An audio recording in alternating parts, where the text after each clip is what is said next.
cars going by, and we are on our way to a place called Spider's Gate Cemetery near Worcester, Massachusetts. And from the stories that I hear about this place, it's really weird. It's really spooky. And in fact, even on our way here, we're passing by this spooky and eerie kind of scenery. So if someone doesn't come out with a chainsaw or something like that and we make it through, we'll be good.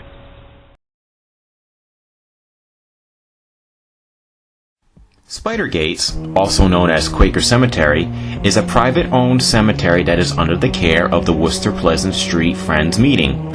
Originally owned by the Southwick and the Earl family, it went under the care of the Friends Meeting when the family joined the local Quaker community. The famous gates, which gave the cemetery its nickname, actually represents beams from the sun, but people confuse them for spiders. These gates were donated by Dr. Pliny Earl Jr., a physician, psychologist, and poet from Massachusetts. Many of the graves go back to the 1700s. Rumors about the cemetery, fueled by the internet, are numerous. One legend says this area is one of the 8 gates of hell, which may have stemmed from the film works of horror director Luci Fulci. Others include satanic altars and ceremonies, suicides, murders, speaking graves, and demonic forces. Most of these stories are either half-truths or false. Voices, shadows, and demonic faces have all claimed to have been seen here.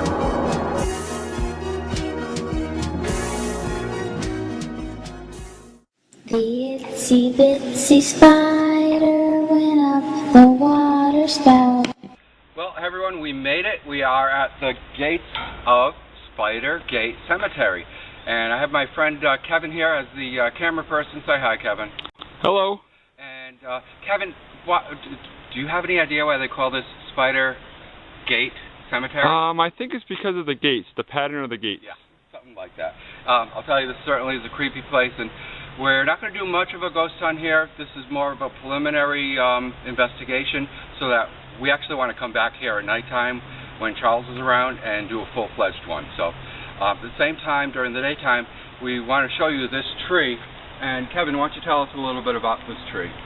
Well, supposedly back in the 80s, a boy hung himself, and supposedly it was because of the evil spirits here at Spider Gates that told him to do it. Now, you say there's also a mental institution around? Yes, it's actually down that road, that path, right over here. Cool. So they carry axes and knives and I would hope not. This is a creepy place, I'll tell you. Okay, everyone, when you're coming in here, right, and you have opened the gates, just listen to this. When you're opening it, and then when you're closing it.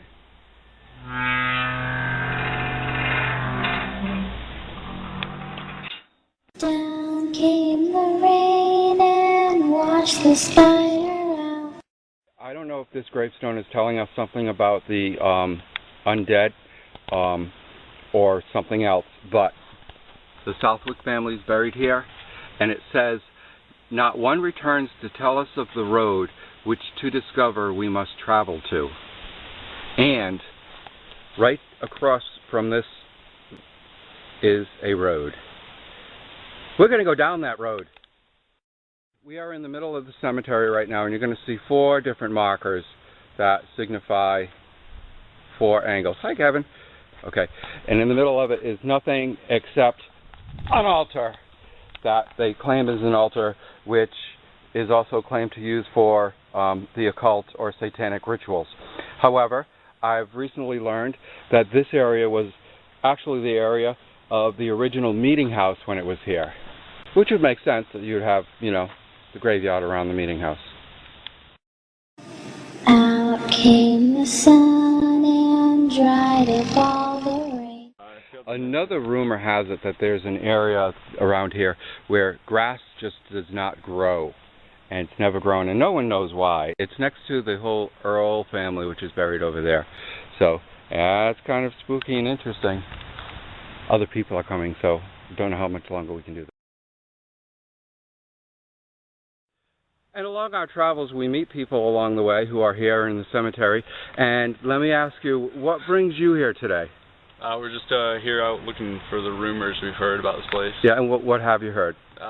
People the occult all over the big circle in the center. Yeah. Just little folklore from the town. Have you heard about the kid that hung himself from that tree over there? Yes. And I also heard about the little girl that got mutilated out in the caves back there. Yeah. Did you guys hear about that one? Yeah. Yeah. And there's a few other ones, but it's all stuff. I know you just walked in and we just caught you here, but what's your initial feeling? What do you get from here? It's a freaky feeling, I guess. Yeah. Just walking in, it's like that little goosebumpy as you walk in. Yeah, let's see what happens. All right. Thank you. Hey everyone, welcome to the Gates of Hell. Gee, I wish Charles was here. He'd really like this. There are 4 standing stones that you see here. And rumor, again, has it with everything around this place that there's a rumor that this is the Gates of Hell. I've also heard other stories that there are Indians that are buried outside of the cemetery walls in this area. And there's also other rumors that there are names. If you pick up some rocks, you can find names, which we're going to try to look to see. However, Kevin, what was it again? There are, about the names? They were supposedly on the markers that fell down, which I think there's a couple right over there. Yeah. But no one's ever really found them. It's just a rumor. But it is creepy. Yeah. Out of all the weird and old stones that are in this place, this one actually especially caught my eye. One, because it's the only stone that has fresh flowers planted around it. And if you notice, Marion only died a few years back. And so evidently their family still cares for Marion. And it's just weird that in such an old cemetery there's a new headstone, and it also has offerings on the top of it. So somebody misses you, Marion. They love you. And the itsy bitsy spider went up the spout again.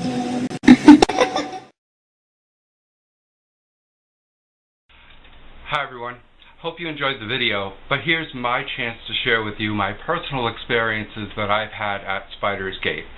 I didn't expect to have any, frankly, and I normally don't have this kind of result. That's why I felt it was so important to share this with you. I felt I made contact with a spirit whose name was Hezebeth Earl, who's the second wife of Robert. Her gravestone is located right next to the opening of the gate, right near the border where the stone wall is. So it's easy to reach her from outside of the cemetery, standing right outside the wall. When we first went there, and I turned on my eye ovulus, which I actually really like, she actually introduced herself to us. And I did not realize it at the time because it just said the word Beth. Well, here, listen for yourself. Beth. Yeah, you have to learn. About a half hour later, I actually found Hezebeth's grave and realized that it was Beth, the Beth that we were talking about a little bit earlier. I asked her if this was Beth that we had met before, and this was her response. Hi. And as any good ghost hunter would do, I asked for some reconfirmation from her that we were actually speaking to her. A lot of different angles here, but you're leading me to believe, especially when you're saying hi and you. Are you directly contacting us, Stephen and Kevin? Hi. Now, Hezebeth gave us some practical advice because there's planes that fly overhead since it's right near an airport. Right before a plane landed, she said, "Look." Said look.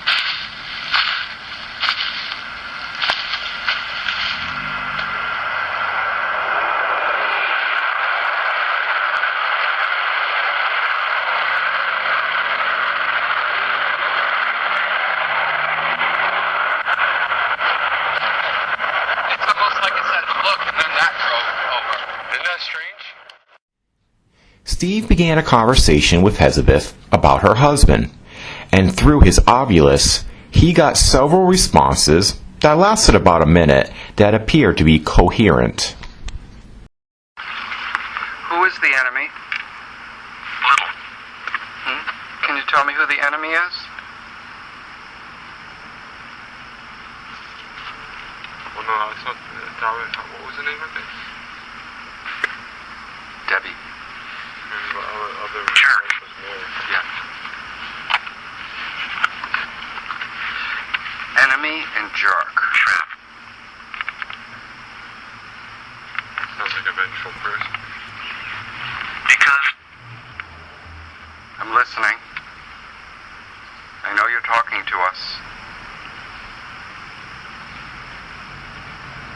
Because why?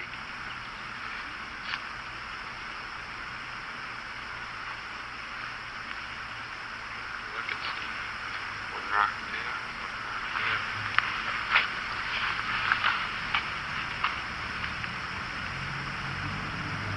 Very good. You know what?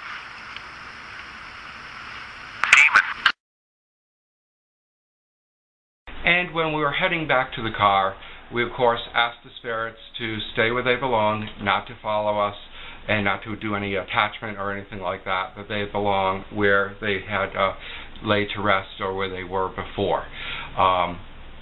It seems Hezebeth knew that we were leaving because this is what she said. Last minute. And finally, when we were going back to the car, we're actually inside the car, Hezebeth let us know that we were ready to leave and that she knew where we were. This is what she said.